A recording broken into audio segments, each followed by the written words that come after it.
Hello guys, এখন আমি চলে এসেছি সেই ইডেন গার্ডেনের পাশে ময়দান মাঠে। তো ময়দান মাঠে এসে আমি একটা বিশাল বড় কেকেআর ভক্ত পেয়ে গেছি। ঠিক আছে, কেকেআর ফ্যান। আপনারা কিন্তু দেখতে পাচ্ছেন কেকেআরের জার্সি। ভাই তুমি কার জার্সি পরে আছো ভাই? রাসেলের জার্সি পরে আছে। আমি কিন্তু এখন জার্সি পরিনি, আমার কিনা আছে। আমি কিন্তু শুভমান গিলের জার্সি নিয়েছি। তুমি কলকাতা, আমি শুভমান গিল। দাদা যতই শুভমন গিল করুক, আমরা শুভমন গিলকে ভালোবাসি, কিন্তু টিম হিসাবে আজ কেকেআর করবো লড়বো জিতবো রে। KKR we are KKR. তুমি যতই বলো ওই আর কেকেআর, ঠিক আছে, করবো লড়বো জিতবো রে। আজকে তোমাদেরকে আমরা হারাবো রে।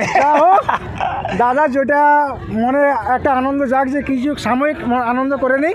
একদম আমরা জানি আমরা জিতবো, এটা হচ্ছে কেকেআর আজকে জিতবে না, কেকেআর জিতবে না। আজকে সাই সুদর্শন আর এদিকে ডিএসপি সিরাজ একাই উড়িয়ে দিবে, বুঝলেন আপনাদের। আর সিরাজকে আমরা ঘুরি লোকাবে বন্ধ করবো। আজকে কলকাতার 5টা উইকেট সিরাজ একাই উড়িয়ে দিবে।